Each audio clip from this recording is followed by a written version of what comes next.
je sors et je vous raconte tout. Voilà, donc c'est 5h30 et je pars pour, je pense, ma dernière grande sortie avant la Desertus Bicus qui est dans une dizaine de jours. Aujourd'hui, je pars chargée, je pars avec presque tout le matériel que j'aurai pour la Desertus Bicus. L'objectif, c'est de tester le matériel, de tester le setup et aussi de répondre à vos questions. Donc il y a quelques personnes qui m'ont posé des questions sur Instagram. Je vais essayer de vous répondre au fur et à mesure et je vous présenterai mon matériel. Mais déjà, on va y aller un peu, il fait pas très chaud donc il faut pas se refroidir maintenant.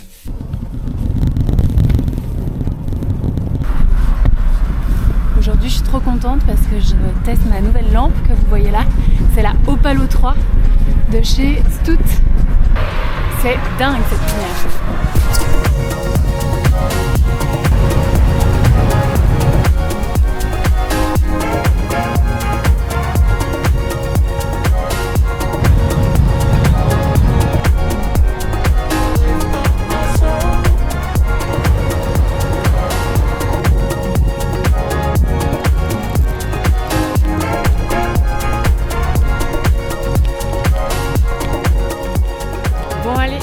Que je vous présente mon matériel.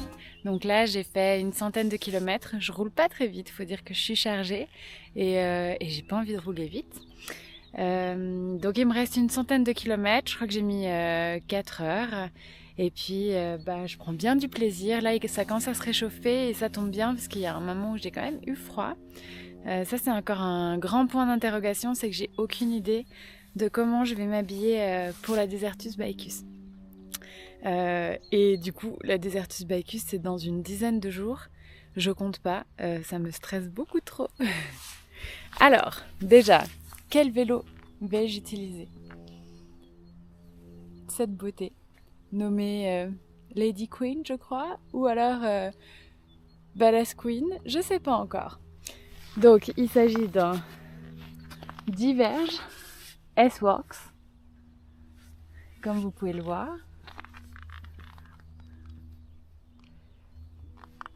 Avec une peinture personnalisée qui a été faite en Belgique. Donc pour la petite histoire, j'avais un Diverge. Oula, j'ai acheté mon Diverge au mois de novembre et au bout de la 2e ou 3e sortie, je l'ai cassé. Je me suis pris une branche dans la roue arrière. Donc ça a cassé les haubans et voilà, vélo détruit. J'ai attendu longtemps pour pouvoir le remplacer, que les assurances s'occupent de tout. Et puis du coup j'en ai eu un nouveau et j'ai pu le faire peindre. Donc voilà, autrement au niveau des roues, donc là j'ai des Legend Wheels avec un moyeu dynamo qui me permet du coup là d'être branché. Et d'ailleurs vous m'avez demandé qu'est-ce que c'était le petit interrupteur. C'est simplement pour allumer et éteindre la lumière. Et vous allez la lumière ici. Donc on vous mettra les références en incrustation. Là comme ça je me rappelle plus comment elle s'appelle celle-ci. Et puis elle est accrochée, on voit le fil passer ici, à une lumière arrière.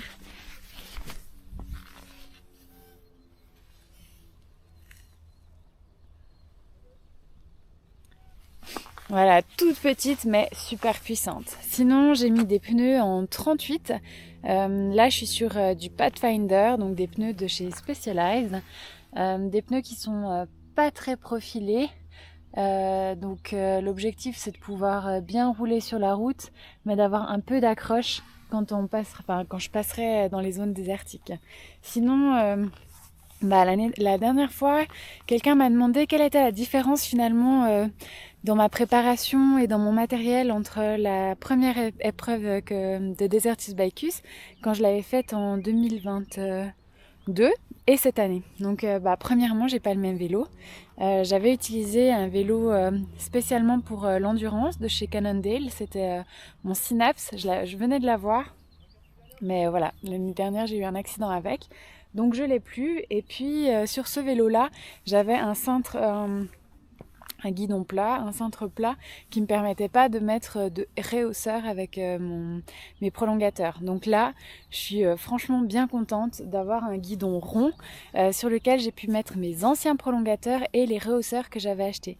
Du coup, ça me permet de me redresser un peu et vu que j'ai quand même encore des séquelles au niveau du dos depuis mon accident, bah, ça me fait vraiment du bien de pouvoir me mettre sur mes prolongateurs en étant toute redressée.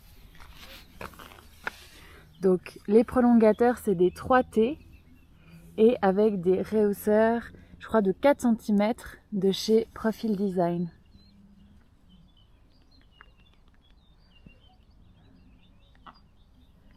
Et puis avec des grands pads pour pouvoir poser les coudes, super agréable.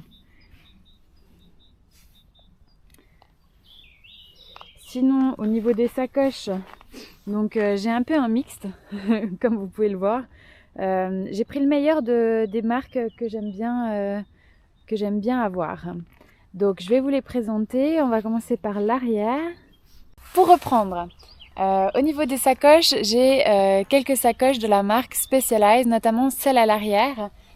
Qui a plusieurs avantages. En fait, c'est une structure solide qui vient se maintenir sous la selle et qui bouge pas. C'est-à-dire qu'elle se balance pas quand je me mets en danseuse ou quoi que ce soit.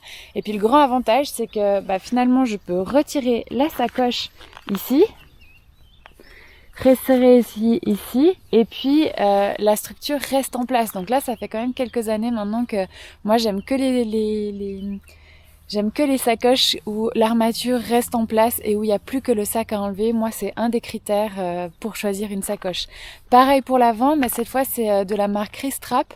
C'est trop bête parce que j'avais déjà un système Boura Boura comme ça de Specialized il y a quelques années.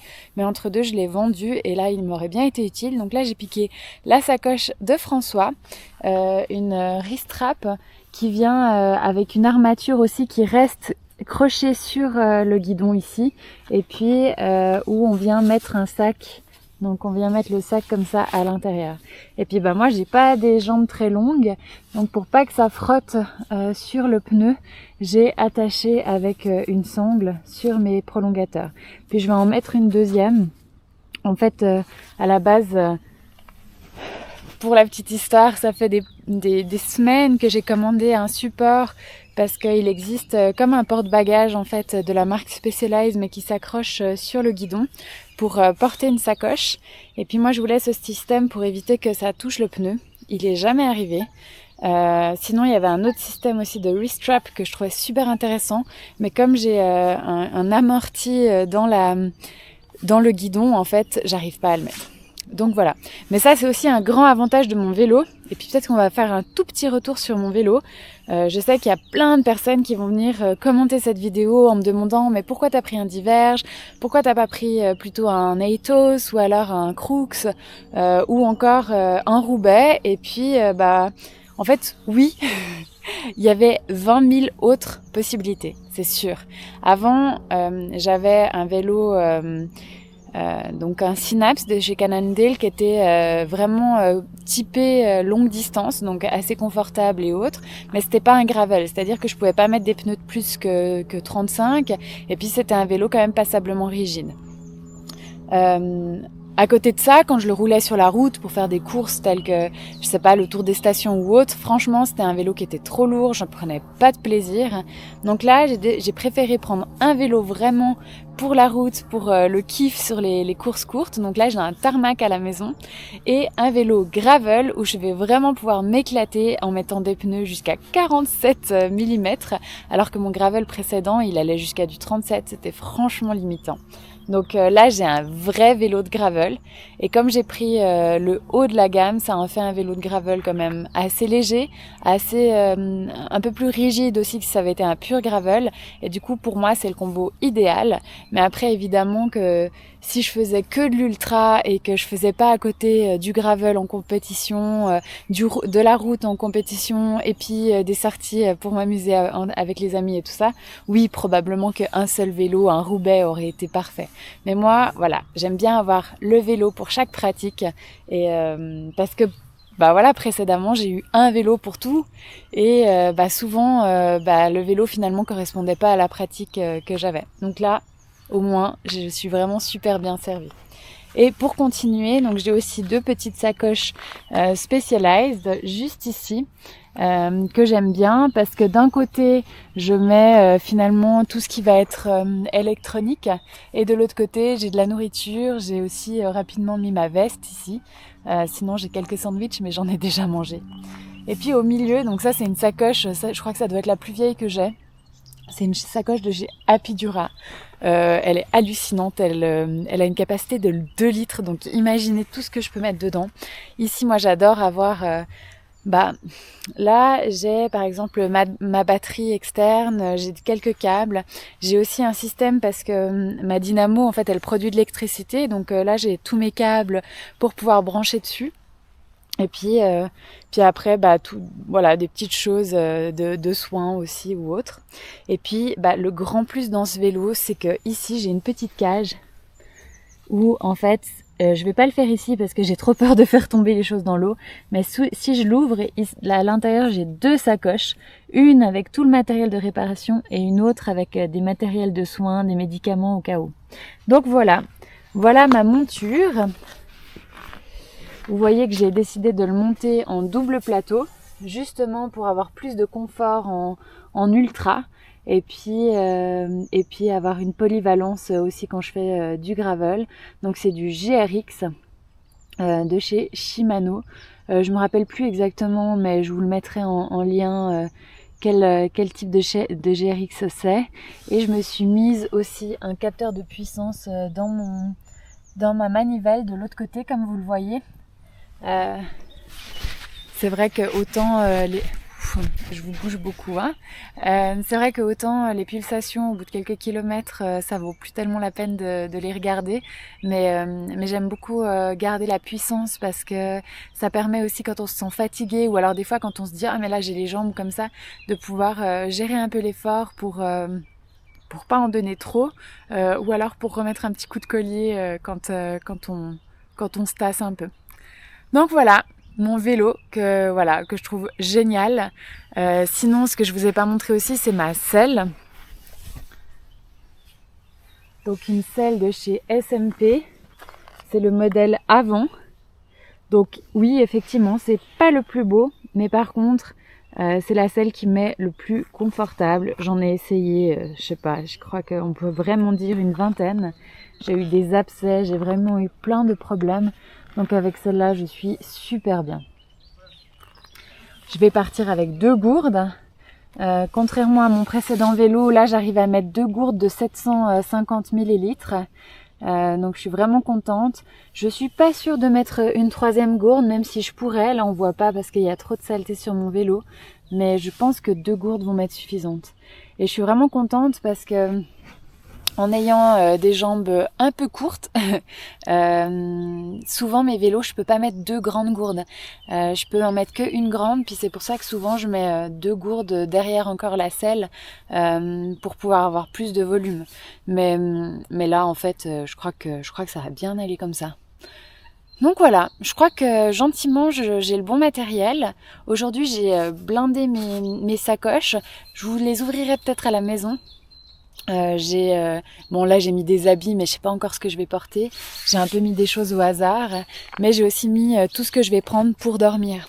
Donc voilà. Là, ce que j'ai décidé, c'est cette fois. La dernière fois, je m'étais vraiment un peu plantée aussi. J'avais pris un mini matelas. C'était un X-Lite de Climate, je sais pas, je me rappelle plus comment il s'écrit en fait. On vous mettra les incrustations, enfin François elle vous le fera.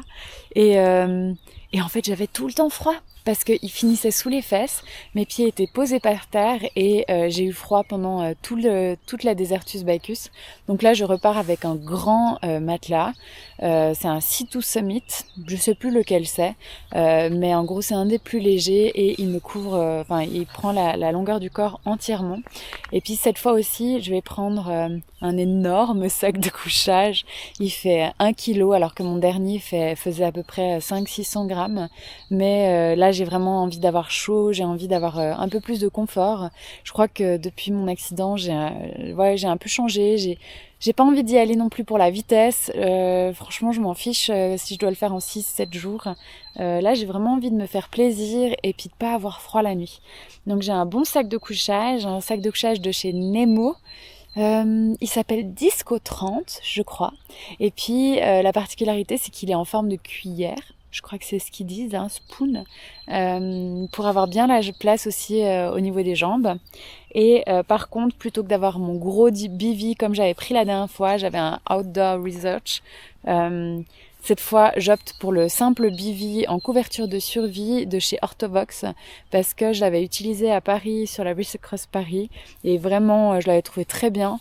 Et puis, quand j'avais traversé l'Espagne pour la première Desertus, j'avais mon gros bivy où je pouvais carrément fermer par-dessus la tête et tout ça, avoir une moustiquaire. Puis, je l'ai jamais utilisé. J'ai utilisé le bivy, mais je l'ai enfilé comme un simple bivy, je l'ai jamais fermé.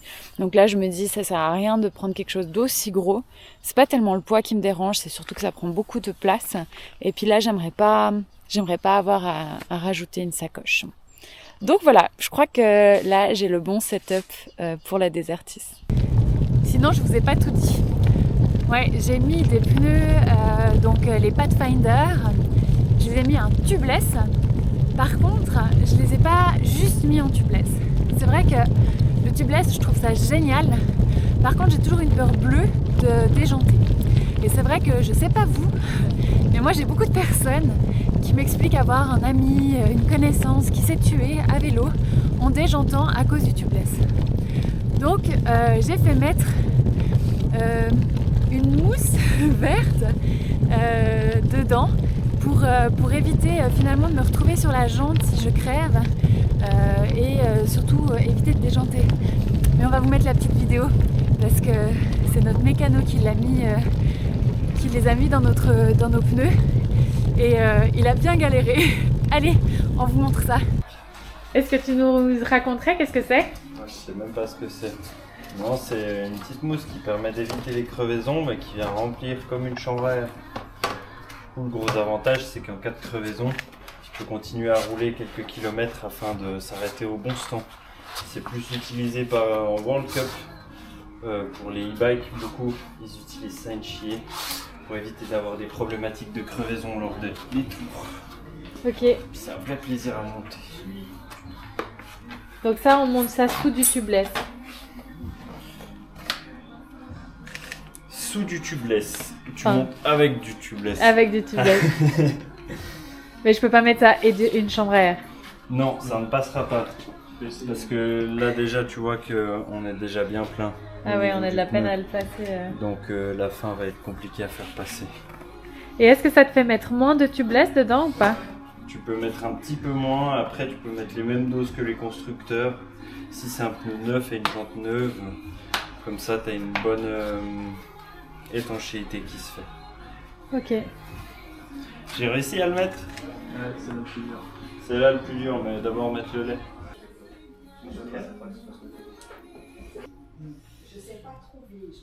C'est là où ça commence le carnage, non? C'est là où on va galérer un petit peu. Mais Ouais, parce que du coup, t'as encore plus de peine à la ramener au centre de la jante. Exactement. Mais il faut venir faire pareil qu'avec une chambre à air, tu viens tout centrer. Ouais. C'est juste que du coup, à centrer, ça demande un peu plus de force que d'habitude. C'est pas très propre ce que je fais. On filme pas. heureusement que t'as pas que des roues sur un vélo. Qu'est-ce que tu racontes? Heureusement qu'il n'y a que 2 roues sur un vélo, hein. Sinon, au revoir messieurs les pouces. Oui. Oh non, Non. Ah oui. Bravo. On peut dire oui. Il est content. Ouais, il a chaud surtout. Non, ça change pas énormément. On est à 73 grammes par petite insert. Ouais. La valve elle est spécifique par contre parce qu'il faut qu'on ait une évacuation. Ça fonctionne aussi avec les valves Mucoff. Ok. Et puis comme ça, tu as quelque chose de très intéressant et tu peux rouler un peu plus sous-gonflé, donc gagner en confort sur la route. Là on est à 2 bars, on a quelque chose qui est déjà bien rigide. Et comme ça, là, si tu crèves en compète, ben, t'as pas de problème. Ok, parce que là sur le pneu c'est marqué 3,5 bar à 5,5, là on est à 2, tu crois que je peux descendre jusqu'à combien? T'as pas besoin forcément du coup de regarder ce qui est noté sur le pneu, Ouais. et de faire plus en fonction du poids du pilote et de la route que t'as à faire. Ok, et puis tu penses que le minimum que je peux mettre c'est à combien si je fais 60 kg? De 5, 2,5 dans ce qu'il y a maintenant. ce qu'il y a maintenant. Ok, parfait. Après, faut pas oublier le poids du vélo, sinon avec toutes les sacoches. Ouais, alors là c'est clair, c'est pour ça que j'ai dit 2,5. Mais là, si tu fais juste avec ton vélo comme ça et toi en équipement, tu peux rouler à 2 sans autre. Mais Ok. 2,5 avec équipement. Ok, parfait. Comme ça, t'éviteras de déjanter ou d'avoir des problèmes. Oui, parce que ça me fait tellement peur de déjanter. Mais du coup, encore une question, avec la mousse à l'intérieur, est-ce qu'il y a moins de risque de déjanter? C'est presque impossible. Merci, c'est bon, ça me fait... ça me fait tellement peur. Ouais, c'est un peu le truc qui pose le plus problème. Mais moi j'avais monté ça chez Loïc Noël pour les compétitions en vélo électrique. Ouais. Et puis 10 mètres après le départ, il a crevé. Donc il a fini la compétition justement sur ses pépises. Et puis ça allait quoi. La jante était fracassée, c'est clair. Mais au moins il a pas déjanté et puis il a pu finir la course. Ouais. Donc ça, Bon, super. ça veut dire que ça va me rassurer, parce que ça me fait peur de déjanter. On entend tellement d'histoires de gens qui se tuent avec du tubeless. Mais c'est parce que ça roule beaucoup sous-gonflé et c'est ça qui pose problème en général. Ah, c'est quand on est sous-gonflé qu'on risque de déjanter Ouais, et non parce pas le que contraire. Le pneu il vient. On n'a pas. Oui, là c'est tout pas ta caméra. dedans. Une fois que tu as le tubeless qui est posé dedans, tu n'as rien qui vient tenir ton pneu. Donc techniquement, il peut aller à gauche, à droite. Ouais. Donc si tu n'as pas de pression qui vient le retenir, Ah ouais. pas assez, dès le moment où tu viens prendre un virage, il vient chercher sur le côté. Et là, ton pneu il sort. Ok, donc il faut jamais sous-gonfler en tubeless. Et pourtant, souvent on met des tubeless pour pouvoir sous-gonfler. Bien respecter ce que disent les constructeurs, lire ce qui est sur la jante, sur le pneu. Et puis après, comme ça, on évite tous les problèmes. Ok, merci.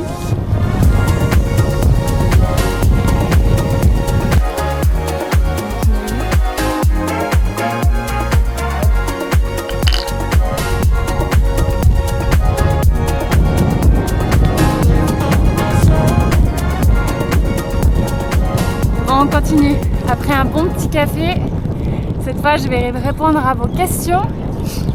Donc une personne m'a demandé comment je choisissais mon matériel. En fait, j'adore ça. J'adore comparer toutes sortes de marques, de matériel. C'est ça aussi qui m'a un peu posé souci ces dernières années où j'ai essayé de rester exclusive sur certaines marques. Où on m'a offert des sacoches par exemple pour faire de la publicité. Et puis par respect pour cette personne-là, j'ai décidé d'utiliser exclusivement ces sacoches. Aussi parce que c'est chouette aussi d'avoir une unicité dans les produits qu'on utilise. Mais après, le problème c'est que je trouve que quand on regarde les sacoches que j'ai, en fait je suis allée chercher chez 3 marques. Et les 3 marques me permettent d'avoir exactement ce que j'aime. Donc voilà, je trouve qu'aujourd'hui c'est vraiment une chance de pouvoir choisir mon matériel.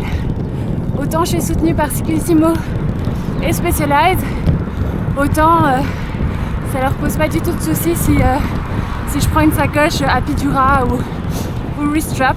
Donc voilà. Une chose aussi où je vous ai pas encore parlé, c'est ma nouvelle lampe.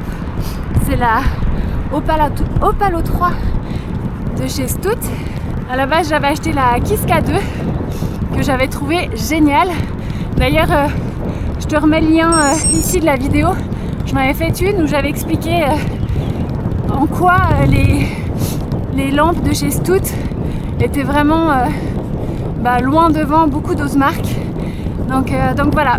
Et là cette année, j'ai la chance d'avoir bénéficié d'une offre de Stout.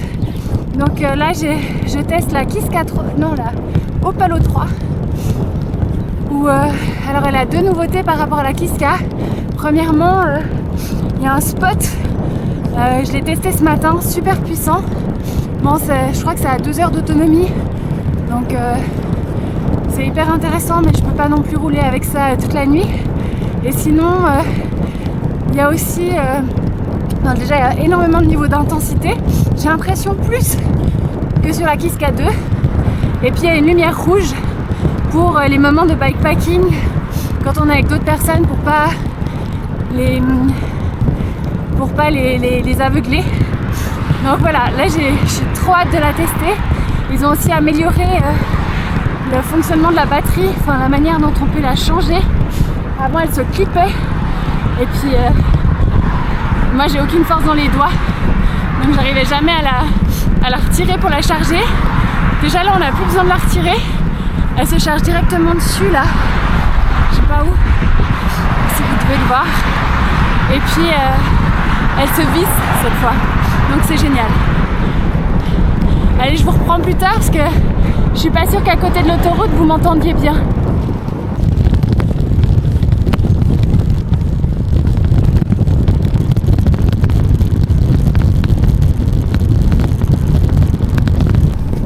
Alors, il y a des personnes qui m'ont demandé aussi quels étaient les changements que j'avais opérés depuis la dernière édition.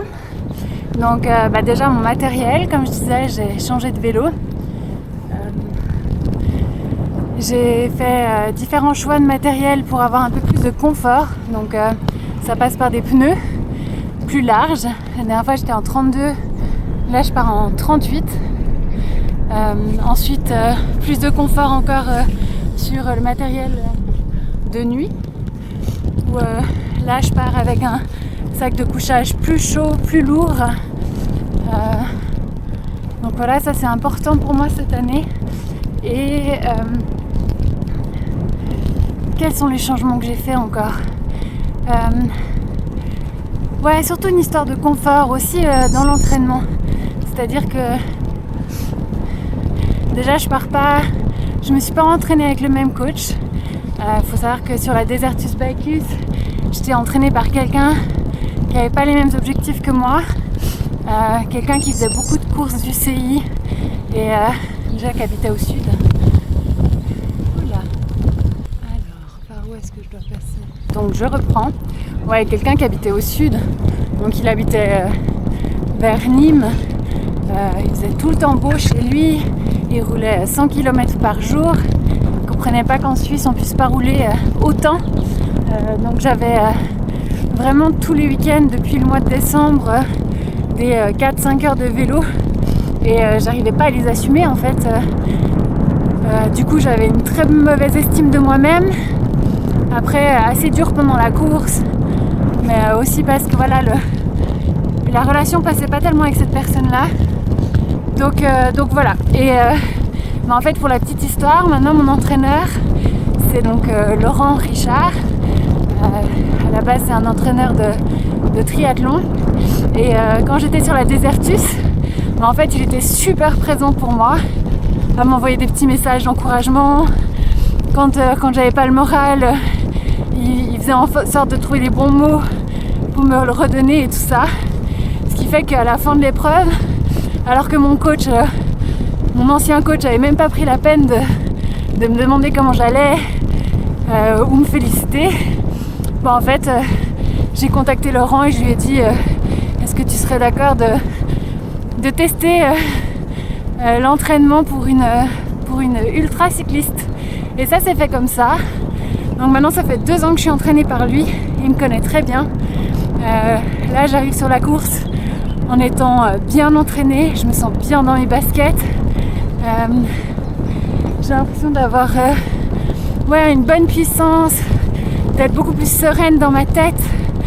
Et puis je pense que ça c'est le changement le plus important depuis la Desertus de l'année dernière. Je crois que j'ai mangé un insecte. Je pense qu'au ralenti vous devriez pouvoir le voir.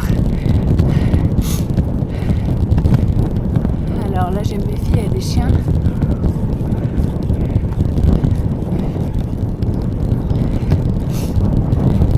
Donc voilà, tout ça pour dire que je pense qu'avoir le bon coach c'est vraiment quelque chose de très important. Après moi je m'entraîne avec un coach, Vous peut-être pas, c'est pas forcément obligé. Moi c'est vrai qu'avant d'avoir un coach, je me suis énormément blessée. J'ai eu des fractures de fatigue aux 2 jambes, des inflammations de tous les muscles et tendons possibles, ce qui fait que j'ai fait 3 ans de sport sans pouvoir réellement pratiquer. Et du coup, ce qui change aussi, c'est l'état d'esprit, c'est l'objectif que je me fixe.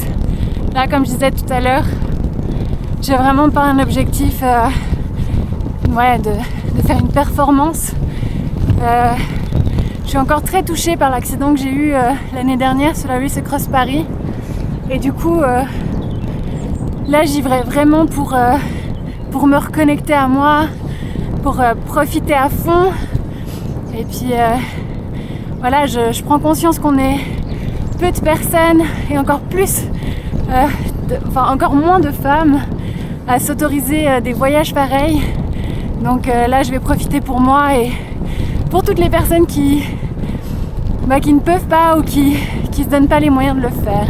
Donc voilà, un autre état d'esprit, mais je pense que c'est important pour comprendre dans quel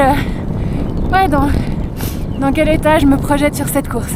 Malgré tout, je suis stressée, évidemment, parce que j'ai quand même une voix que j'arrive pas à faire taire, qui me questionne si vraiment je vais pouvoir y arriver. Parce que ce serait vraiment très... j'ai toujours si peur de me ridiculiser que j'ai trop peur d'être au milieu du désert et d'abandonner, quoi. Mais bon, on va toucher du bois.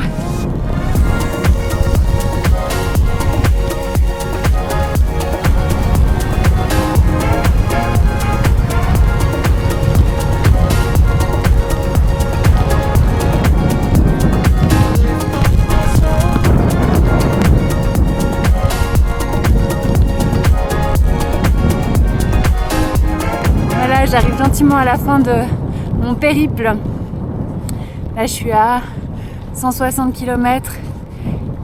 Il me reste un peu moins de 20 km. Je n'irai pas jusqu'à 200. J'ai changé un peu le parcours. Du coup, ça me l'a réduit. Puis je crois que c'est très bien comme ça. Parce que là, je sens que je me suis pas suffisamment bien hydratée ni alimentée. Là, je suis à ma troisième...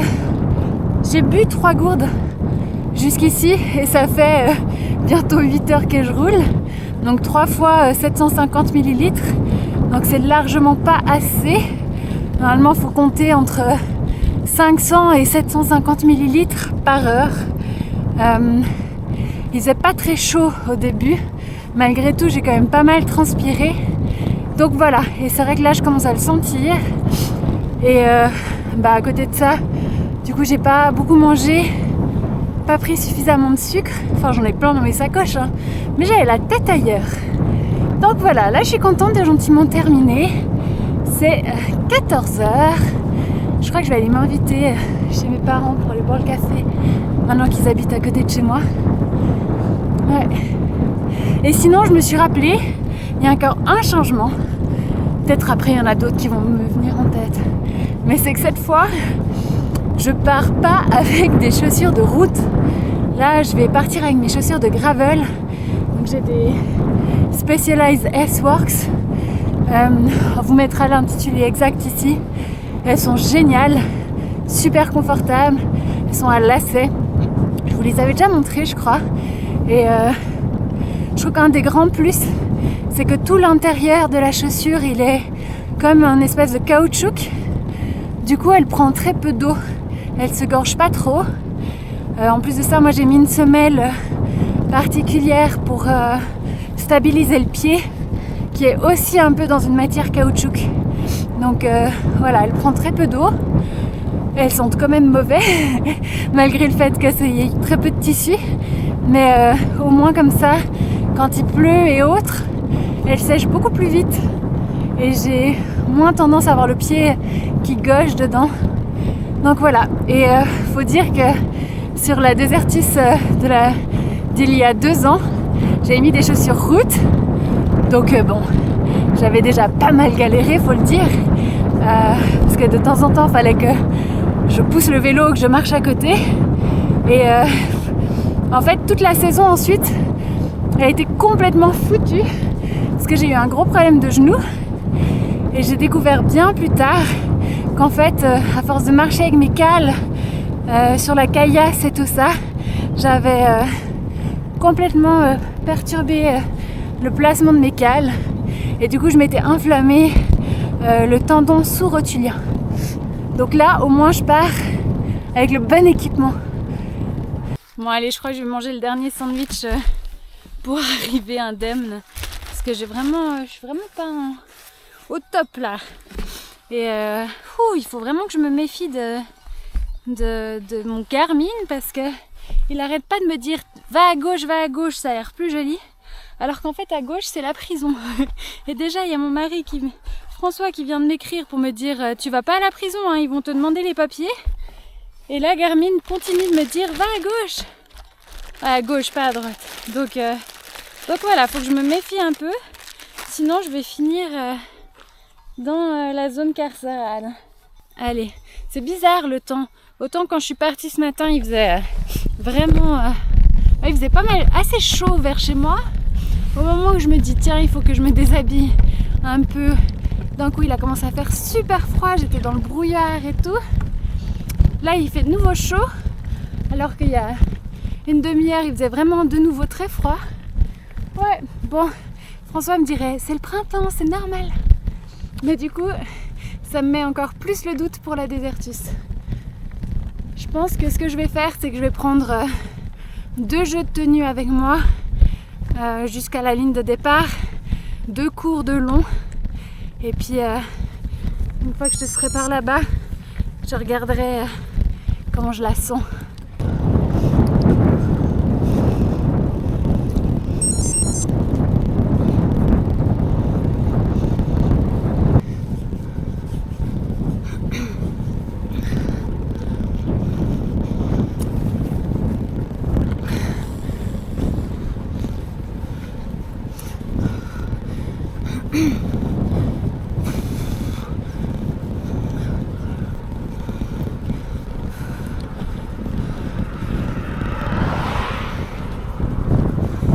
Oh, j'en peux plus, j'en ai marre.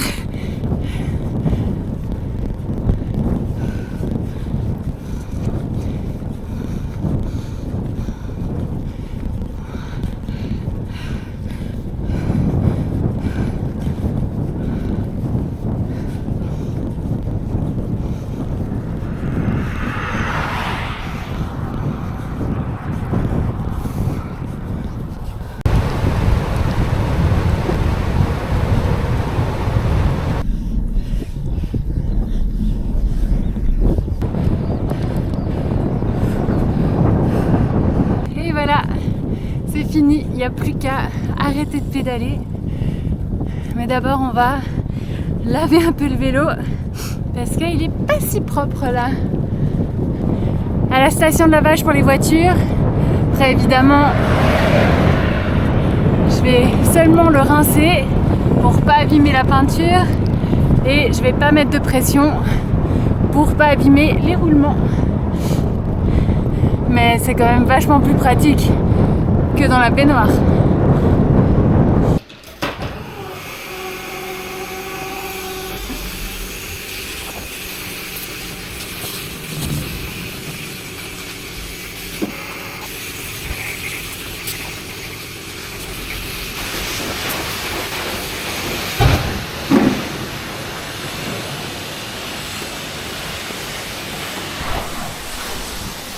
Ça y est, il est comme neuf.